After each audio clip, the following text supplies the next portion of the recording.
नमस्कार दोस्तों, स्वागत है सभी का सिंपल BN BPSC में। आज से हम लोग शुरू करने जा रहे हैं आधुनिक भारत का इतिहास। और 41वीं BPSC से लेकर आपका 69वीं BPSC तक पूछे गए सभी प्रश्नों को हम आधुनिक भारत से संबंधित प्रश्नों को कवर करने वाले हैं। ये पहला पार्ट है। और इससे पहले जो है हमने बिहार हिस्ट्री, बिहार भूगोल को कवर कर लिया है। इसी चैनल में बिहार स्पेशल BPSC नामक प्लेलिस्ट है, उसी में सब कुछ अवेलेबल है, आप वहां से जाकर देख लेंगे। आधुनिक भारत का इतिहास का आज से हम शुरुआत करने जा रहे हैं। शुरू करते हैं वीडियो को। हमारा फर्स्ट प्रश्न है, पुर्तगाली उपनिवेश का प्रथम वायसराय भारत में कौन हुआ? आपके ऑप्शंस हैं Diaz, Vasco D gamma, Almeida, Albuquerque. सबसे फर्स्ट में जो है पुर्तगाली ही भारत आए थे। 1498 में वास्को डी गामा भारत आए थे। और इसमें पूछा गया है कि वायसराय कौन हुए पुर्तगाल के, जो पहली बार भारत में वायसराय के रूप में बनकर आए थे। तो देखिए आपके ऑप्शंस क्या क्या है। Diaz, Vasco D gamma, Almeida, Albuquerque. Vasco D gamma तो कभी भी भारत आने वाले प्रथम व्यक्ति थे और केप ऑफ गुड होप के थ्रू जो है वो भारत आए थे, लेकिन वे जो है कभी वायसराय नहीं रहे भारत के, ये याद रखिएगा आप।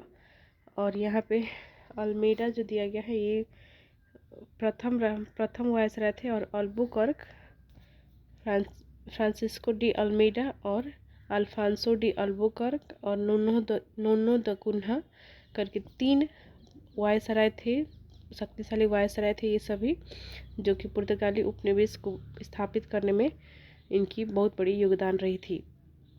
अल्बुकर्क को वास्तविक संस्थापक माना जाता है पुर्तगाली उपनिवेश का। और देखिए प्रथम जो थे वो थे अल्मीडा, फ्रांसिस्को डी अल्मीडा इनकी पूरी नाम है, लेकिन आप अल्मीडा या अल्मीडा करके याद रखिएगा।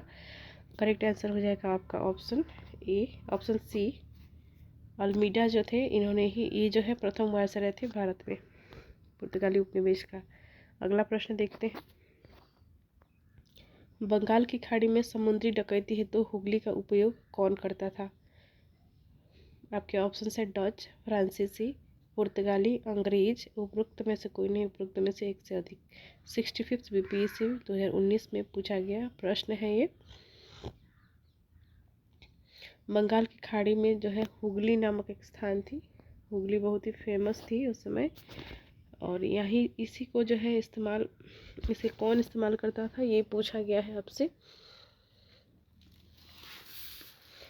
देखिए ये जो है पुर्तगालियों द्वारा इस्तेमाल किया जाता था, समुद्री डकैती के लिए जो है इस्तेमाल वो करते थे। और का करेक्ट आंसर हो जाएगा ऑप्शन सी। पुर्तगालियों द्वारा जो है ये समुद्री डकैती के लिए हुगली का उपयोग किया जाता था, जो कि बंगाल की खाड़ी में स्थित है।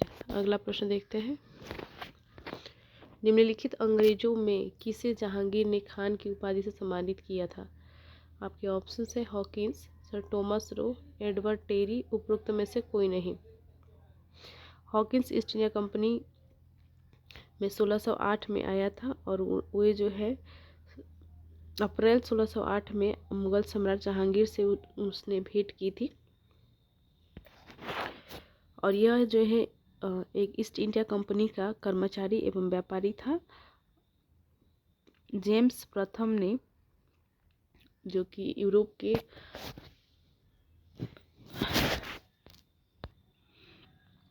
उसे अपने पत्र जहांगीर को देने के लिए भेजा था। और 1608 में जो है वो सूरत पहुंचा। उसके बाद से जो वो हॉकिंस को माफ़ कीजिएगा जहांगीर से उसने भेंट की और जहांगीर ने उसे खान की उपाधि दी थी। तो हॉकिंस थे वो, हॉकिंस आपका करेक्ट आंसर हो जाएगा। और इससे जो है जहांगीर ने इंग्लिश खां और फिरंगी खां की उपाधि भी दी थी। और जहांगीर ने इसे 400 मनसब भी दिया था, आप याद रखिएगा, इम्पोर्टेंट है। हॉकिंस को जहांगीर ने 400 मनसब दिए थे और इसे जो है खान की उपाधि भी दी थी और फिरंगी खां और इंग्लिश खां की उपाधि भी दी थी। अगला प्रश्न देखते हैं, भारत के 1612 ईस्वी में अंग्रेजों ने अपनी पहली फैक्ट्री कहाँ स्थापित की थी? भारत में 1612 ईस्वी में अंग्रेजों ने अपनी पहली फैक्ट्री कहाँ स्थापित की थी? आपके ऑप्शंस हैं गोवा, बंगाल में हुगली, आरकोट, सूरत।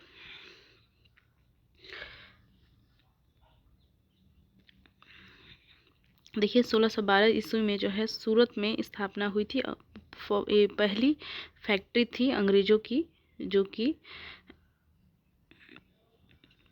स्थापना की गई थी अंग्रेजों द्वारा। करेक्ट आंसर आपका ऑप्शन डी हो जाएगा, सूरत। जैसा कि मैंने बताया 1608 में विलियम हॉकिंस जो है वो जहांगीर से व्यापार की फैक्ट्री स्थापना की अनुमति के लिए ही आया था, लेकिन जहांगीर ने जो है इसकी अनुमति नहीं दी थी और वे फैक्ट्री स्थापना करने के लिए अनुमति नहीं पाने में सफल नहीं हो सका था। इसी कारण से जो है 1608 में फैक्ट्री नहीं बनी थी। 1612 में जो है इस फैक्ट्री की स्थापना हुई और सूरत में जो है अंग्रेजों ने अपनी पहली फैक्ट्री की स्थापना की थी। अगला प्रश्न देखते हैं। निम्नलिखित में से किस अंग्रेज अधिकारी ने पुर्तगालियों को स्वाली के स्थान पर हराया था? आपके ऑप्शंस हैं William Hawkins, Thomas Best, Thomas Roe, Josiah Child. देखिए ये जो है आपका स्वाली जो है ये सूरत के निकट का ही एक स्थान था स्वाली, और कैप्टन बेस्ट थे कैप्टन थॉमस बेस्ट थे जिन्होंने जो है सूरत की बंदरगाह को विजय प्राप्त कर लिया था और पुर्तगालियों का जो एकाधिकार था उसे भंग कर दिया था। और इसी कारण से जो है आपका करेक्ट आंसर हो जाएगा ऑप्शन बी, थॉमस बेस्ट। इन्होंने जो है स्वाली के स्थान पर हराया था। अंग्रेज अधिकारी थे ये और इन्होंने पुर्तगालियों को स्वाली के स्थान पर हरा दिया था और माफ़ कीजिएगा पुर्तगाली एकाधिकार जो था उसकी निरंतरता को भंग कर दिया था। अगला प्रश्न देखते हैं। आपका करेक्ट आंसर हो जाएगा कैप्टन बेस्ट या थॉमस बेस्ट, जो भी कह लीजिए। किस मुगल शासक के समय में सर थॉमस रो भारत आया था? सर टॉमस रो भी हो सकता है, सर थॉमस रो भी हो सकता है, अब याद रखिएगा। आपके ऑप्शन है बाबर, अकबर, जहांगीर, शाहजहां। उपरोक्त में से कोई नहीं, उपरोक्त में से एक से अधिक। 67वीं बीपीएससी प्री में पूछा गया ये प्रश्न है। थॉमस रो किस मुगल शासक के समय भारत आया था? देखिए थॉमस रो जो है ये 1615 में सूरत पहुंचा था और ये जो है 1616 में मुगल शासक जहांगीर के दरबार में उपस्थित हुआ था। 1616 में जहांगीर के दरबार में उपस्थित हुआ था थॉमस रो। करेक्ट आंसर आपका जहांगीर हो जाएगा। अगला प्रश्न देखते हैं। डच ईस्ट इंडिया कंपनी ने किस वर्ष अपनी फैक्ट्री पटना में स्थापित की? आपके ऑप्शन है 1601, 1632, 1774, 1651। उपरोक्त में से कोई नहीं, उपरोक्त में से एक से अधिक। 65वीं बीपीएससी में पूछा गया प्रश्न है। देखिए बहुत ही वीवीआई प्रश्न है, बार बार ये प्रश्न जो है आयोग द्वारा रिपीट की जाती है और इसका करेक्ट आंसर जो आयोग ने माना है वो है 1632। 1632 आपका करेक्ट आंसर हो जाएगा। डच ईस्ट इंडिया कंपनी ने अपना फैक्ट्री जो है पटना में 1632 में स्थापित की थी। अगला प्रश्न देखते हैं। डच ईस्ट इंडिया कंपनी ने किस वर्ष पटना में अपना कारखाना स्थापित किया? देखिए सेम प्रश्न रिपीट हुआ है, आप ऑप्शंस भी देख लीजिए। ये जो है 69वीं बीपीएससी में पूछा गया है, यानी कि पिछले साल ही पूछा गया ये प्रश्न है। जैसा कि मैंने बताया एक प्रश्न बार बार रिपीट होती रहती है, हर बार ही रिपीट होती है। अब ध्यान रखिएगा 1632 मैंने अभी बताया आपको करेक्ट आंसर इसका। 1632 में डच ईस्ट इंडिया कंपनी ने अपनी पटना में अपनी कारखाना स्थापित की थी। अगला प्रश्न है सर्वप्रथम किस मुगल शासक ने ब्रिटिश के विरुद्ध संघर्ष किया था? देखिए मुगल शासक कौन थे जिन्होंने ब्रिटिश के विरुद्ध पहली बार संघर्ष किया था? आपके ऑप्शन है जहांगीर, औरंगजेब, शाहजहां, बहादुर शाह जफर। देखिए करेक्ट आंसर हो जाएगा आपका औरंगजेब। औरंगजेब ने ही जो है वो पहले मुगल शासक थे जिन्होंने ब्रिटिश के विरुद्ध संघर्ष किया। इन्होंने जो है इनका 1658 से लेकर 1707 तक इनका शासनकाल था और इन्होंने औरंगजेब के बारे में आप जानते होंगे, ये हिंदू धर्म को समाप्त करना चाहते थे। इन्होंने बहुत सारे मंदिर जो थे हिंदू धर्म के धार्मिक स्थल थे इन्होंने तुड़वाया था और ये जो चाहते थे इस्लामिक राज्य स्थापना करना चाहते थे भारत में औरंगजेब, और यही औरंगजेब ने ही जो है सर्वप्रथम मुगल शासक के विरुद्ध जो है संघर्ष किया था। करेक्ट आंसर हो जाएगा आपका ऑप्शन बी। अगला प्रश्न देखते हैं। निम्नलिखित में से प्रथम कर्नाटक युद्ध का कौन सा तात्कालिक कारण था, पूछा गया है। आपके ऑप्शंस हैं अंग्रेज और फ्रांसीसियों के बीच प्रतिद्वंदिता, ऑस्ट्रिया की राजगद्दी की जंग, कर्नाटक की राजगद्दी का मसला, अंग्रेजों द्वारा फ्रांसीसी जहाज़ों का अधिग्रहण। देखिए, प्रथम कर्नाटक युद्ध का जो है तात्कालिक कारण ये था कि अंग्रेज कैप्टन बर्नेट के नेतृत्व में अंग्रेजी सेना द्वारा कुछ फ्रांसीसी जहाज़ों पर अधिकार कर लिया गया था। इसी कारण से जो है यह प्रथम कर्नाटक युद्ध हुई थी।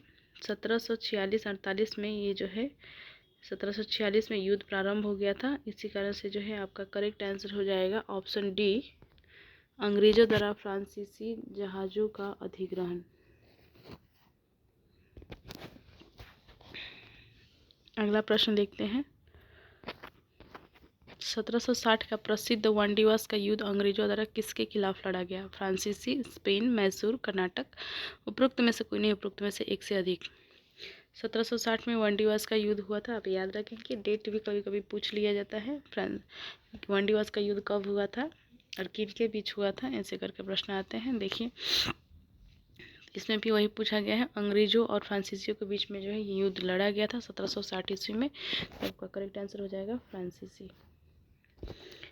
अगला प्रश्न देखते हैं। वर्ष डैश में टीपू सुल्तान और ब्रिटिश ईस्ट इंडिया कंपनी के बीच मंगलुरु की संधि पर हस्ताक्षर किए गए थे। आपके ऑप्शंस हैं 1782, 1792, 1789, 1784। देखिए, टीपू सुल्तान और ब्रिटिश ईस्ट इंडिया कंपनी के बीच मंगलुरु की संधि 1784 ईस्वी में हुई थी। इस संधि के बाद द्वितीय मौसूरी युद्ध का अंत हो गया था। करेक्ट आंसर हो जाएगा 1784। मंगलुरु की संधि आप याद रखेंगे। मंगलुरु की संधि के बाद ही जो है आपका द्वितीय मैसूर युद्ध की समाप्ति हो गई थी। अगला प्रश्न देखते हैं।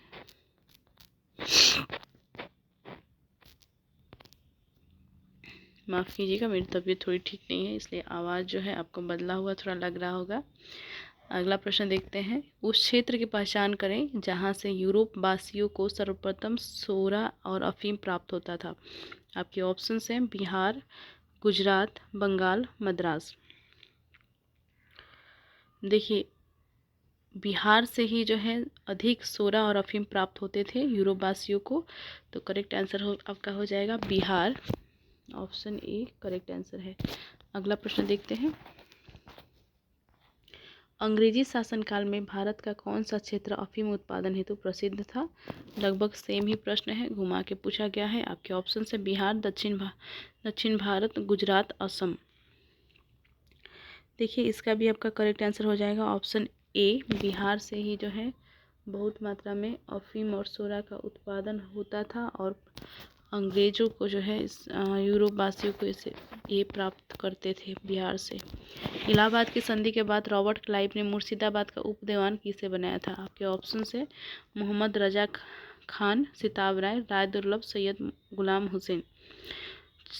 1764 में जो है बक्सर की युद्ध हुई थी और बक्सर की युद्ध में हार के पश्चात मोहम्मद बिन कासिम और माफ़ कीजिएगा मीर कासिम और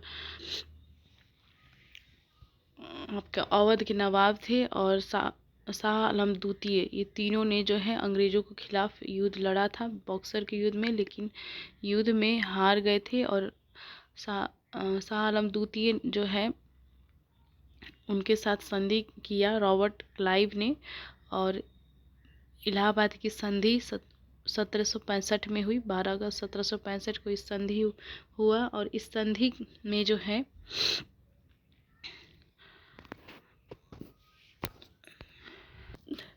बंगाल, बिहार और उड़ीसा के दीवानी जो है अंग्रेजों को यानी कि कंपनी को मिल गया था इस संधि के तहत। और उसके बाद से जो है कंपनी ने 2 उपदीवान नियुक्त किए थे, एक मोहम्मद रजा खान थे और दूसरे थे सिताब राय। मोहम्मद रजा खान को जो है मुर्शिदाबाद का उपदीवान बनाया गया और बिहार के लिए जो है राजा सिताब राय को नियुक्त किया गया था, इसलिए करेक्ट आंसर आपका मोहम्मद रजा खान हो जाएगा। मोहम्मद रजा खान को जो है मुर्शिदाबाद का उपदीवान बनाया गया था ताकि वे जो है दीवानी इकट्ठा कर सके। अगला प्रश्न देखते हैं। दीवानी कार्य के लिए उनको नियुक्त किया गया था और बिहार के लिए जो है सिताब राय को आप याद रखिएगा, ये भी प्रश्न में पूछा जा सकता है। अगला प्रश्न है, सम्राट शाह आलम द्वितीय ने ईस्ट इंडिया कंपनी को बंगाल, बिहार तथा उड़ीसा की दीवानी प्रदान की। जैसे कि मैंने अभी अभी बताया आपको, आपके ऑप्शन है 12 अगस्त 1765, 18 अगस्त 1765, 29 अगस्त 1765, 21 अगस्त 1765। देखिए, सम्राट शाह आलम द्वितीय ने ईस्ट इंडिया कंपनी को बंगाल, बिहार तथा उड़ीसा की दीवानी कब प्रदान की थी, यही पूछा गया है। मैंने अभी अभी आपको डेट बताया था पिछला प्रश्न में, 12 अगस्त 1765 को जो है ये संधि हुई थी ईस्ट इंडिया कंपनी और शाह आलम द्वितीय के बीच में, और बंगाल, बिहार और उड़ीसा की दीवानी जो है कंपनी को प्रदान कर दी गई थी शाह आलम द्वितीय द्वारा इस संधि के तहत। अगला प्रश्न देखते हैं। मुगल बादशाह बहादुर शाह जफर के बारे में कहा जाता था कि उसके साम्राज्य की सीमा थी। मुगल बादशाह बहादुर शाह जफर के बारे में कहा जाता था कि उसके साम्राज्य की सीमा थी। आपके ऑप्शन है चांदनी चौक से पालम, दिल्ली से बिहार, पेशावर से बिहार, पेशावर से वाराणसी। उपरोक्त में से कोई नहीं, उपरोक्त में से एक से अधिक। 64th बीपीएससी में पूछा गया ये प्रश्न है। देखिए, बहादुर साहब के बारे में जो है, देखिए बहादुर शाह जफर के बारे में ऐसा कुछ नहीं कहा गया था। ये प्रश्न जो है निरस्त कर दिया गया था बीपीएससी द्वारा, तो ये प्रश्न का आंसर हम लोग नहीं करेंगे। और लेकिन शाह आलम द्वितीय के बारे में जो है कहा गया था कि इनका इस समय में जो है मुगल साम्राज्य सिकुड़ते सिमटते दिल्ली के लाल किले तक, किले से पालम गांव तक रह गया था। दिल्ली से लेकर पालम गांव तक रह गया था इनकी शासनकाल में, ये कहा गया है। अगला प्रश्न हम लोग देख लेते हैं।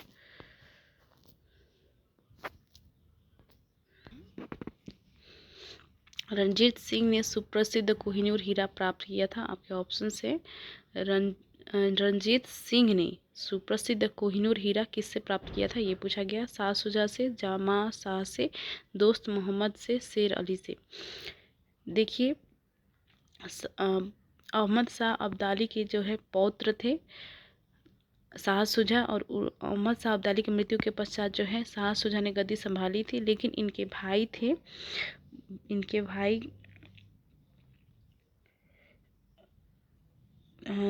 भाई का नाम था शाह महमूद, ठीक है, शाह महमूद। और ये चाहते थे शासन करना, इसलिए जो है इन्होंने अपने दोस्त मोहम्मद और एक फतह का सरदार थे फतह खां, इनके साथ मिलकर 1809 ईस्वी में शाह शुजा को जो है गद्दी पर से हटा दिया था, और वो खुद वहाँ के कश्मीर और पेशावर पर अधिकार कर लिया था, और काबुल का जो है राज्य प्राप्त करने के लिए इन्होंने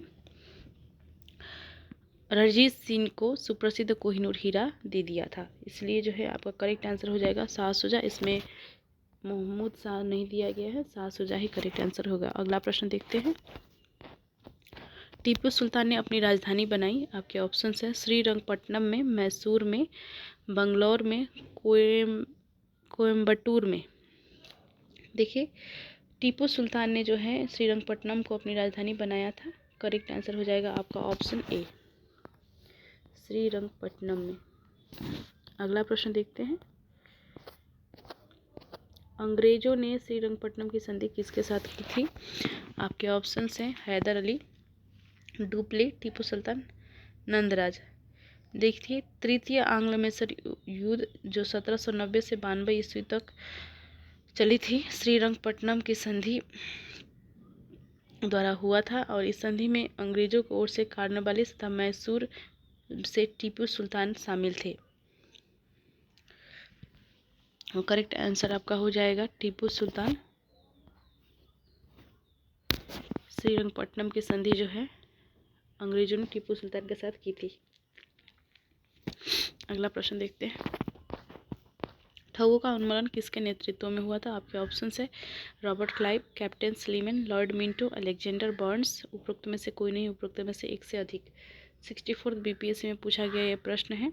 देखिए ठगों का उन्मूलन किस के नेतृत्व में हुआ, ये पूछा गया था। ठग कौन थे, सबसे पहले ये जान लीजिए। देखिए इसमें जो है हिंदू और मुसलमान दोनों धर्म के जो है अनुयायी सम्मिलित थे ठगों में, और ये जो है देवी का काली, दुर्गा और भवानी की पूजा किया करते थे। लेकिन ये जो है अपने शिकार का सिर काटकर देवी के चरणों में बलि के रूप में चढ़ाते थे। इसी कारण से जो है इस प्रथा को बंद किया गया था, और इस प्रथा को बंद करने के लिए जो है रॉबर्ट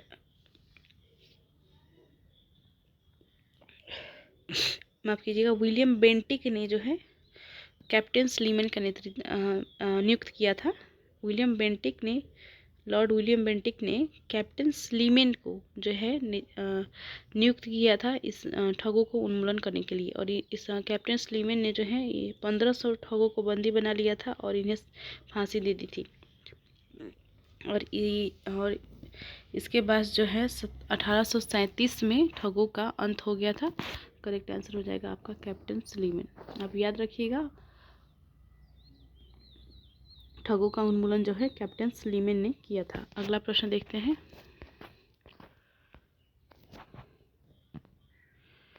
निम्न में से कौन से सामाजिक सुधार विलियम बेंटिक ने प्रारंभ किए? आपके ऑप्शन है सती प्रथा का उन्मूलन, दास प्रथा का उन्मूलन, धर्म परिवर्तन के कारण अयोग्यता का प्रावधान को हटाना, ठगों के संगठित गिरोह का दमन।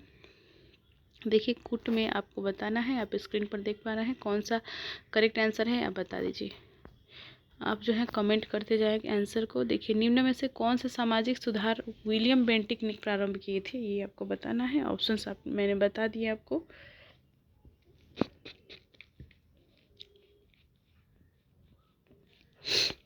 विलियम बेंटिक को जो है भारत में समाज सुधार करने के लिए जाना जाता है। और देखिए सती प्रथा का उन्मूलन उन्होंने किया था, दास प्रथा का भी उन्मूलन किया था, और ठगों को संगठित गिरोह का दमन भी किया था। जैसे कि मैंने अभी पिछले प्रश्न में डिस्कस किया कि विलियम बेंटिक ने ही जो है कैप्टन स्लीमैन को नियुक्त किया था ठगों का अंत करने के लिए। ठीक है, तो करेक्ट आंसर आपका हो जाएगा। देखिए सती प्रथा, दास प्रथा का उन्मूलन और ठगों के संगठित गिरोह का दमन। तो करेक्ट आंसर हो जाएगा आपका 1, 2 और 4। देखिए कूट में कौन सा है, 1, 2 और 4 जो है आपका सी ऑप्शन में दिया गया है। करेक्ट आंसर आपका ऑप्शन सी हो जाएगा। अगला प्रश्न देख लेते हैं। 67 बीपीएससी री एग्जाम में पूछा गया ये प्रश्न है, किसने सिंध विजित कर उसका अधिकरण किया? आपके ऑप्शंस हैं वेलिंगटन, स्लीमैन, नेपियर, लॉरेंस। उपरोक्त में से कोई नहीं, उपरोक्त में से एक से अधिक। देखिए चार्ल्स नेपियर थे, इन्होंने ही जो है सिंध विजित कर उसका अधिकरण किया था। आपका करेक्ट आंसर हो जाएगा ऑप्शन सी, चार्ल्स नेपियर। अगला प्रश्न देखते हैं। अंग्रेजों ने भारत पर लंबे समय तक राज्य कैसे किया? देखिए बीपीएससी टीचर 11th 12th में पूछा गया प्रश्न है, जैसा कि आप स्क्रीन पर देख पा रहे हैं। 15 दिसंबर 2023 को जो एग्ज़ाम हुआ था बीपीएससी टीआरई का, उसी में पूछा गया ये प्रश्न है। आपका प्रश्न क्या है देख लीजिए। अंग्रेजों ने भारत पर लंबे समय तक राज्य कैसे किया? आपके ऑप्शंस हैं कांग्रेस की उदारवादी नीतियों के कारण, भारतीय नेताओं की गिरफ्तारी के कारण, बांटो और राज करो की नीति के कारण, उपरोक्त में से एक से अधिक, उपरोक्त में से कोई नहीं। देखिए बहुत ही सिंपल सा प्रश्न है, अंग्रेजों ने जो है भारत पर लंबे शासन क्यों कर पाए? कांग्रेस की ऐसी कोई उदारवादी नीति नहीं थी उनके लिए, और नेताओं को तो उन्होंने गिरफ्तार नहीं किया था। बस जब भारत छोड़ो आंदोलन होने वाली थी उस समय जो है कुछ दिग्गज नेताओं को जो है गिरफ्तार किया गया था, लेकिन इसका कोई असर नहीं पड़ा था। और देखिए यहाँ पे ऑप्शन सी पर आप ध्यान दीजिए, बांटो और राज करो की नीति के कारण, यही करेक्ट आंसर होगा आपका। फूट डालो और राज करो की नीति अपनाई थी अंग्रेज़ों ने, और ये जो है मुस्लिम और हिंदुओं में इन्होंने फूट डालना शुरू किया, जिसके कारण से जो है आपसी मतभेद उत्पन्न हुआ, और आपसी झगड़ा के कारण जो है ये जो है इन्होंने जो है बागडोर ये संभालते गए, भारत में शासन ये लंबे समय तक कर सके। तो बांटो और राज करो की नीति के कारण हो जाएगा। करेक्ट आंसर ऑप्शन सी है। अगला प्रश्न देख लेते हैं। बंगाल में द्विशासन शासन प्रणाली किसके द्वारा लागू की गई? आपके ऑप्शन है Warren Hastings, William Bentinck, Robert Clive, Lord Curzon. उपरोक्त में से कोई नहीं, उपरोक्त में से एक से अधिक। देखिए इधर ध्यान दीजिएगा, द्विशासन प्रणाली जो है किसके द्वारा लागू की गई पूछा गया है। रॉबर्ट क्लाइव द्वारा जो है ये लागू किया गया था। जैसे कि मैंने आपको बताया 12 अगस्त 1765 में इलाहाबाद की संधि हुई थी बक्सर के युद्ध के बाद। तो उसके बाद जो है 2 उप दीवान नियुक्त हुए थे, मोहम्मद रजा खान और सिताब राय। मोहम्मद रजा खान को मुर्शिदाबाद के लिए, बंगाल के मुर्शिदाबाद के लिए, और बिहार के लिए जो है राजा सिताब राय को नियुक्त किया गया था। और ये रॉबर्ट क्लाइव द्वारा ही नियुक्त किए गए थे ताकि बंगाल, बिहार और उड़ीसा के दीवानी का जो है अधिकार के लिए जो है दीवानी को इकट्ठा करने में वो मदद कर सके। लेकिन ये जो है 1765 के बाद हुआ, लेकिन ये जो है इसकी शुरुआत तो रॉबर्ट क्लाइव ने ही की, लेकिन इसको जो है 1772 ईस्वी में वारेन हेस्टिंग के कार्यकाल में जो है इसको कोर्ट ऑफ डायरेक्टर्स ने इस प्रणाली को समाप्त कर दिया। और इसके बाद जो है उपदीवान जो थे मोहम्मद रजा खान, राजा सिताब राय, इनको जो है पद से हटा दिया गया था। और कंपनी ने खुद अपने दीवान जो है बंगाल और बिहार के लिए और उड़ीसा के प्रबंधन के लिए जो है अपने हाथों में शासन ले ली थी वहाँ का, और वहाँ के लिए जो है अपने दीवान नियुक्त किए थे, स्वयं दीवान बन गए थे। और वहाँ पे जो है उन्होंने अपने लोगों को नियुक्त किया ताकि उनका जो है दोहरी शासन प्रणाली जो है इससे समाप्त हो गया। और मोहम्मद रजा खान और सिताब राय को जो है पदच्युत कर दिया गया था। तो इसका करेक्ट आंसर आपका हो जाएगा रॉबर्ट क्लाइव। रॉबर्ट क्लाइव ने शुरुआत की थी। और वारेन हेस्टिंग आप याद रखेंगे, वारेन हेस्टिंग ने क्या किया था, इसको शुरुआत रॉबर्ट क्लाइव ने की और वारेन हेस्टिंग ने इसको समाप्त कर दिया था 1772 में। अगला प्रश्न हम लोग देखते हैं, द्वैत शासन का जनक किसे माना जाता है? आपका ऑप्शन है Lord Clive, Hector Munro, Lord Macaulay, sir Lionel Curtis. उपरोक्त में से कोई नहीं, उपरोक्त में से एक से अधिक। 64th बीपीएससी प्री में पूछा गया आपका प्रश्न है, सर लियोनील कार्टिस को द्वैत शासन का जनक माना जाता है। करेक्ट आंसर आपका हो जाएगा option D, sir Lionel Curtis को जो है द्वैत शासन का जनक माना जाता है। अगला प्रश्न देखते हैं, भारत में प्रथम रेलवे लाइन किस ब्रिटिश गवर्नर के समय बिछाई गई थी? ये तो आप सभी को पता होगा, बहुत ही फेमस प्रश्न है, बार बार ये प्रश्न पूछे जाते हैं। आपके ऑप्शन है Lord Dalhousie, Lord Curzon, Lord Wellesley, Lord Lytton. देखिए डलहौजी के समय जो है 1853 में पहली रेलवे लाइन बिछाई गई थी, मुंबई से लेकर ठाणे तक जो है ये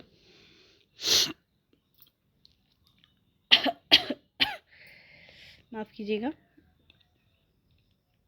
ठाणे के बीच जो है ये रेलवे लाइन बिछाई गई थी। और पहली बार जो है बम्बई से लेकर ठाणे तक इस रेल चली थी 1853 ईस्वी में, आप याद रखिएगा। आपसे दूसरा भी पूछा जा सकता है, तो आप इस बात का ध्यान रखिए। दूसरी रेलवे लाइन जो है 1854 ईस्वी में कलकत्ता से रानीगंज के बीच में बिछाई गई थी। 1854 ईस्वी में कलकत्ता से रानीगंज के बीच में बिछाई गई थी दूसरी रेलवे लाइन। ठीक है, अगला प्रश्न देख लेते हैं। आपका इसका करेक्ट आंसर हो जाएगा लॉर्ड डलहौजी, ऑप्शन ए आपका करेक्ट है। मुंगेर का बरहिया ताल विरोध का उद्देश्य क्या था? आपके ऑप्शन है प्रकाश भूमि की वापसी की मांग, मुस्लिम किसानों का शोषण बंद हो, जमींदारी प्रथा की समाप्ति, वर्ग युद्ध की शुरुआत करना। देखिए मुंगेर का बरहिया ताल विरोध का उद्देश्य एक ही था, प्रकाश भूमि की वापसी की मांग। आपका करेक्ट आंसर हो जाएगा ऑप्शन ए। अगला प्रश्न देख लेते हैं, ये इस वीडियो का अंतिम प्रश्न होगा। हम फिर से दूसरे पार्ट में जो है और भी मॉडर्न हिस्ट्री से पूछे गए प्रीवियस ईयर क्वेश्चंस लेकर आएंगे, और बहुत सारे पार्ट होंगे इसके। आप छोटे छोटे वीडियो इसलिए बनाए जाते हैं ताकि लंबे वीडियो से जो है स्टूडेंट थोड़ा परेशान हो जाते हैं, बहुत बड़ा वीडियो देखने के लिए किसी को इच्छा नहीं होती। लास्ट में जो है मैराथन क्लासेस लेकर आएंगे जब आपकी एग्ज़ाम नज़दीक होगी। सितंबर 30 तारीख को जो है आपकी पीटी होनी है, तो उस समय जो है आपको मैराथन क्लासेस मिलेंगे। अभी जो है बस ऐसे ही डिस्कस कर लेते हैं ताकि आप अच्छे से समझ सके, इसलिए डिस्कशन के साथ जो है हम इस वीडियो को बनाए हैं। और वीडियो अच्छी लगी हो तो चैनल को सब्सक्राइब भी कर लीजिएगा, दोस्तों में भी शेयर कीजिएगा। देखिए अंतिम प्रश्न देख लेते हैं। 1857 में भारत का गवर्नर जनरल कौन था? आपके ऑप्शंस हैं वेलेस्ली, डलहौजी, कैनिंग, मिंटो। 1857 के विद्रोह के समय में जो है भारत का गवर्नर जनरल लॉर्ड कैनिंग थे। और लॉर्ड कैनिंग ने जो है कैनिंग भारत में कंपनी द्वारा नियुक्त अंतिम गवर्नर जनरल तथा ब्रिटिश सम्राट के अधीन नियुक्त भारत का पहला वायसराय थे। आप इस बात को याद रखिएगा।